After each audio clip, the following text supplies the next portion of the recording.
अस्सलाम वालेकुम वरहमतुल्लाह। अज़ीज़ दोस्तों, अगर आप उर्दू की तैयारी कर रहे हैं तो हमारे साथ जुड़े रहिए, इंशाअल्लाह बहुत फ़ायदा होगा। फुल एक्सप्लेन के साथ आपको समझाया जाएगा। चलिए क्लास शुरू करते हैं। Question number 106। कोझिकोड में एक मखसूस बिरादरी मलयालम बोलती है जो कि उस जगह बोली जाने वाली मलयालम से ज़रा मुख्तलिफ है। मखसूस बिरादरी के ज़रिया बोली जाने वाली मलयालम को क्या कहेंगे? जब एक विशिष्ट समुदाय किसी क्षेत्र में सामान्य रूप से बोली जाने वाली भाषा से थोड़ी अलग भाषा बोलता है तो उस भिन्नता को सामाजिक बोली या सोशलिट कहा जाता है। ये भौगोलिक क्षेत्र के बजाय सामाजिक कारकों पर आधारित होता है। तो इसका आंसर होगा क्वेश्चन नंबर 6 का नंबर 3, मलयालम की सामाजिक बोली।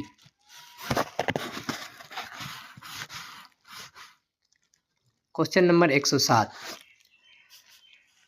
आमोज़गारों को मुख्तलिफ ग्रुप में दर्ज झेल आमोज़शी काम दिया गया था। मालूम कीजिए कि लफ्ज़ियात की आमोज़श को क्या कहते हैं। इस क्वेश्चन का एक्सप्लेन ये है दोस्तों कि दिए गए शब्द यानी एहसास विषयगत शब्द होता है क्योंकि वे एक विशिष्ट विषय या अवधारणा से संबंधित शब्दों का एक समूह बनाते हैं जिनका उपयोग शब्दावली शिक्षण में किया जाता है, जैसे ख़ानदान, रिश्तेदारी, एहसास। मौज़ूआती अल्फाज लफ्ज़ों का मजमुआ, मजमुओं की लफ्ज़ियात, लफ्ज़ का दाम यानी सिलसिला। तो क्वेश्चन नंबर 107 का आंसर होगा नंबर 1, मौज़ूआती अल्फाज। Question number 108। रोज़मर्रा की ज़बान जो हम आपस में बात करने के लिए इस्तेमाल करते हैं उसे कहा जाता है वक़ूफ़ी एकेडमिक ज़बान की महारत यानी कॉर्प, बुनियादी आपसी तरसील की महारत यानी बिक्स, तरसील ज़बान की महारतें, आपसी ज़बान की महारत। बिक्स बोलते हैं बुनियादी अंतर्वैयक्तिक संचार कौशल। इस क्वेश्चन का स्पष्टीकरण है यानी एक्सप्लेन है, रोज़मर्रा की भाषा जो हम आपस में बात करने के लिए इस्तेमाल करते हैं उसे बुनियादी अंतर्वैयक्तिक संचार कौशल यानी बिक्स कहा जाता है या एकेडमिक भाषा कौशल यानी कॉल्प से कहा जाता है। बिक्स के माना होता है बुनियादी अंतर्वैयक्तिक संचार कौशल और कॉल्प का माना होता है एकेडमिक भाषा कौशल। क्वेश्चन नंबर 108 का आंसर होगा नंबर 2, बुनियादी आपसी तरसील की महारतें यानी बिक्स। Question number 109। एक उस्ताद 7वीं सतह के बच्चों को एक मतन यानी कहानी देता है और उनसे कहता है कि मतन में मज़कूर ख़यालात व अफ़कार पर और मानी व मतालिब पर इंसाफ़ व इक़्तिदार के नुक़्ता नज़र से बात करें। उस्ताद आमोज़गारों में किस चीज़ को फ़रोग़ देना चाहता है? तनक़ीदी ख़वानदगी की महारतें, तनक़ीदी तदरीसियात, तनक़ीदी ज़बान को फ़रोग़ देना, ज़बान की आला महारतें। क्वेश्चन नंबर 109 कहना चाह रहा है कि जब एक शिक्षक छात्रों से किसी पाठक कहानी के विचारों और अर्थों पर न्याय और अधिकार के दृष्टिकोण से बात करने के लिए कहता है तो वो उनमें आलोचनात्मक साक्षरता कौशल विकसित करना चाहता है या उन्हें पाठ का गहराई से विश्लेषण करने में मदद करता है। आलोचनात्मक साक्षरता कौशल इसी को बोलते हैं तनक़ीदी। तो क्वेश्चन नंबर 109 का आंसर है नंबर 1, तनक़ीदी ख़वानदगी महारतें।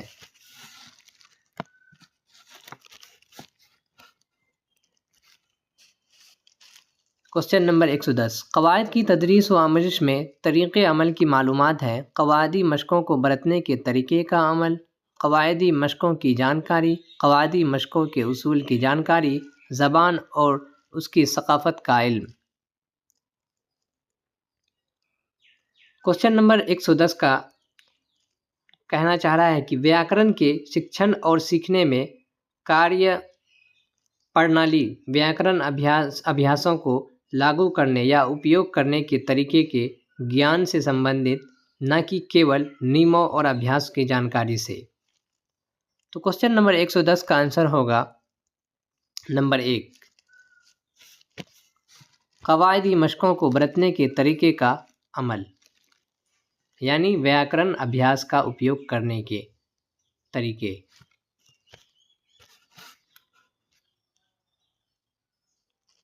क्वेश्चन नंबर 111, 7वीं जमात का उस्ताद जोड़ों में की जाने वाली सरगर्मी अंजाम देता है जिसमें हर जोड़े को 10 जुमलों की कहानी दी जाती है। एक कहानी के पहले जुमले को पढ़कर सुनाता है और दूसरे जुमले को सीखते हैं। फिर दूसरा जोड़ा और दूसरा जुमला पढ़ता है और दूसरे जोड़े का पहला उस जुमले को लिखता है। इस तरह पूरी कहानी मुकम्मल होती है। फिर वो असल मतन से तहरीर करदा जुमलों को मिलाते हैं।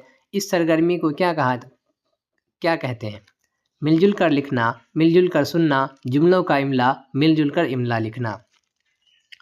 तो क्वेश्चन नंबर 100 आंसर ये कहना चाह रहा है कि ये गतिविधि जिसमें छात्र जोड़े में काम करते हैं, एक पढ़ता है और दूसरा लिखता है और फिर मूल पाठ से मिलान करते हैं, सहयोगी श्रुतलेख कहलाती है। ये सुनने और लिखने के कौशल को जोड़ती है। तो क्वेश्चन नंबर 111 का आंसर होगा नंबर 4, मिलजुल कर इमला लिखना, यानी सहयोगी श्रुतलेख। क्वेश्चन नंबर 112, दर्ज झेल में से कौन इशारती ज़बान के बारे में सही नहीं है? इशारती ज़बान की बहुत सी किस्में होती हैं। इशारती ज़बान की फितरी ज़बान है, इशारती ज़बान की कवायद नहीं होती, इशारती ज़बान के भी कवायद होती है। ये क्वेश्चन कहना चाह रहा है कि ये कथन सही नहीं है क्योंकि सांकेतिक भाषा यानी साइन लैंग्वेज के भी अपने व्याकरण और नियम होते हैं। ठीक उसी तरह जैसे बोली जाने वाली भाषाओं के होते हैं, सांकेतिक भाषाएं पूर्णतः प्राकृतिक भाषाएं होती है। तो क्वेश्चन नंबर 112 का आंसर हो जाएगा नंबर 3, इशारती ज़बान के कवायद नहीं होती है। क्वेश्चन नंबर 113, सहलिसानी फार्मूले के ज़मन में कौन दुरुस्त है? मादरी ज़बान यानी घर की ज़बान या इलाकाई ज़बान बतौर ज़बान। नंबर 2, अंग्रेज़ी या हिंदी या घर की ज़बान या मकामी ज़बान बतौर पहली ज़बान। नंबर 3, मादरी ज़बान या घर की ज़बान या हिंदी बतौर पहली ज़बान। नंबर 4, मादरी ज़बान या घर की ज़बान या अंग्रेज़ी बतौर पहली ज़बान। क्वेश्चन नंबर 113 कहना चाह रहा है कि त्रिभाषाई फार्मूले के अनुसार पहली भाषा मातृभाषा, घर की भाषा या क्षेत्रीय भाषा होना चाहिए। ये शिक्षा नीति का एक महत्वपूर्ण हिस्सा है। तो क्वेश्चन नंबर 113 का आंसर होगा नंबर 1,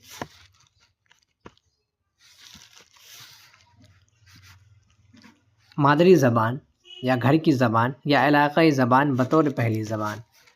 क्वेश्चन नंबर 114, ताउनी तदरीस होती है उन आमोज़गारों के लिए जब ज़बान की आमोजिश के मुतय्यन पहलुओं पर तवज्जो देने की ज़रूरत होती है। उन असातिज़ा के लिए जिन्हें अपनी तदरीस में उन मखसूस तलबा के लिए तब्दीली लाने की ज़रूरत है जो ज़बान सीखना चाहते हैं।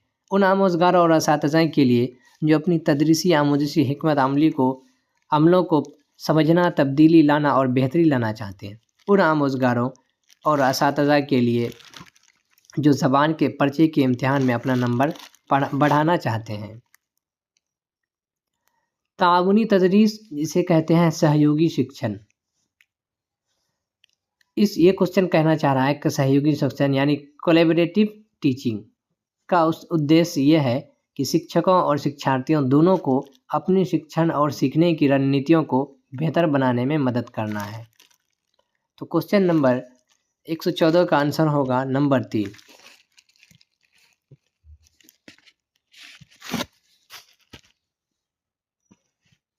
उन आमोज़गारों और असातिज़ा के लिए जो अपनी तदरीसी व आमोजिशी हिकमत अमली को समझना, तब्दीली लाना और बेहतरी लाना चाहते हैं। क्वेश्चन नंबर 115, तदरीस का वो तरीका जिसमें उस्ताद और 4 तलबा एक इज्तिमाई आमोजिशी ग्रुप बनाते हैं जिसमें सबके रोल अलहदा होते हैं। मतन के मवाद पर मुकालमा होता है जिससे तफ़हीम मतन के मुताले में बेहतरी करती है। इस तरीके को कहा जाता है कवायद के इतलाक़ का तरीका, बाहिमी तदरीस, साख्तियाती तरीक़ा, मिसाली तरीक़ा। तदरीस का वो तरीक़ा यानी शिक्षण विधि। शिक्षण की वो विधि जिसमें शिक्षक और 4 छात्र एक सामूहिक शिक्षण समूह बनाते हैं, जिसमें सभी की अलग अलग भूमिकाएं होती है और पाठ्य सामग्री पर संवाद होता है, जिससे पाठ की समझ में सुधार होता है। उसे पारस्परिक शिक्षण यानी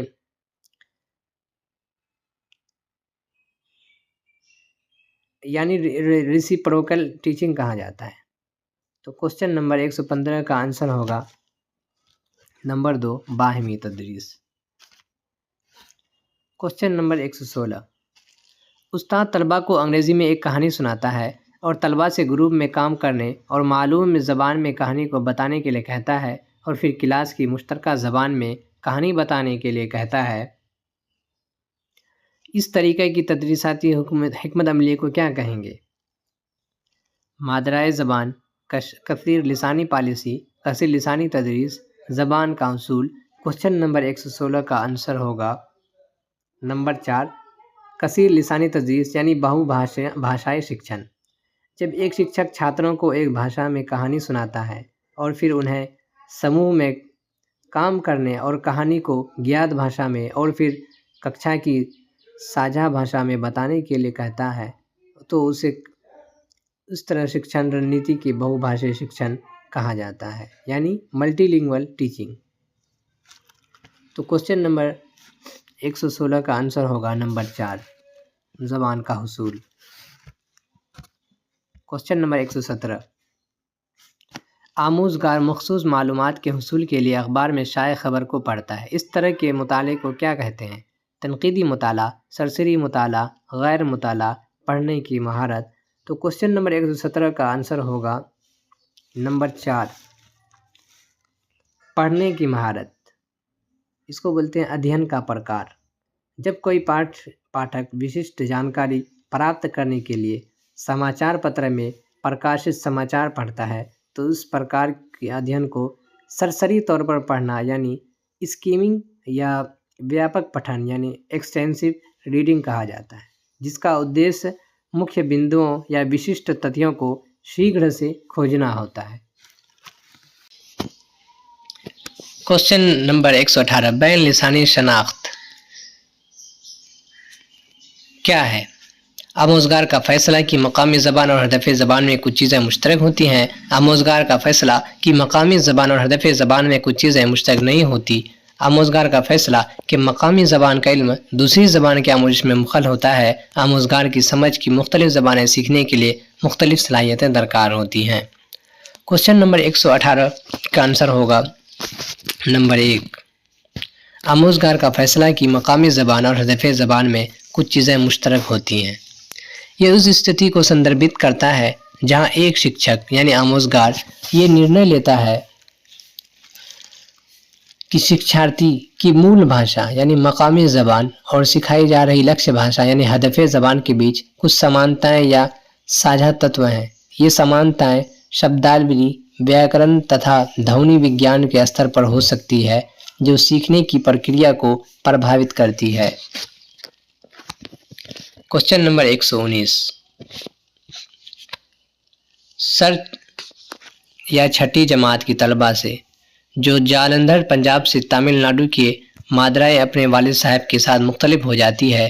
पंजाबी उसकी मादरी ज़बान है और उसने अंग्रेज़ी स्कूल में बतौर दूसरी ज़बान पढ़ी। वो अपने पड़ोसी से सीखकर तमिल बोल और पढ़ सकती है। जो ज़बान है अब वो जानती हैं, उसके हवाले से कौन सा बयान दुरुस्त है?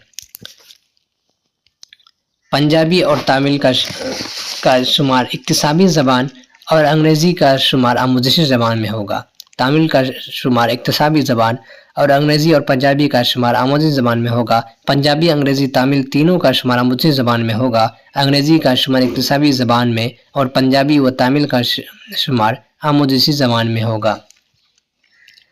क्वेश्चन नंबर 119 का आंसर है नंबर 2, तमिल का शुमार इक्तिसाबी ज़बान और अंग्रेज़ी और पंजाबी का शुमार आमूज़शी ज़बान में होगा। पंजाबी ये सुरैया की मातृभाषा है, जिसे उसने स्वाभाविक रूप से अपने घर और समुदाय में सीखा। इक्तिसाबी ज़बान यानी भाषा अधिग्रहण, और अंग्रेजी ये स्कूल में एक दूसरी भाषा के रूप में पढ़ी गई है, जिसका अर्थ है औपचारिक शिक्षण प्रक्रिया यानी भाषा सीखना यानी आमोजिश ज़बान।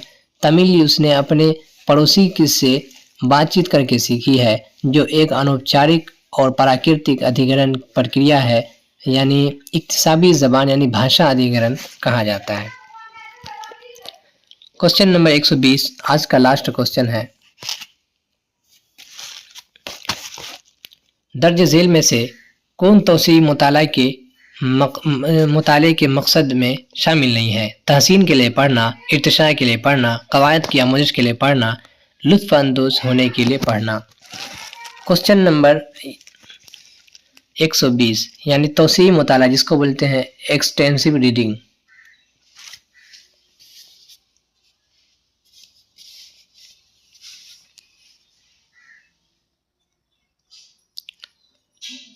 क्वेश्चन नंबर 120 का आंसर हो जाएगा मेरे दोस्त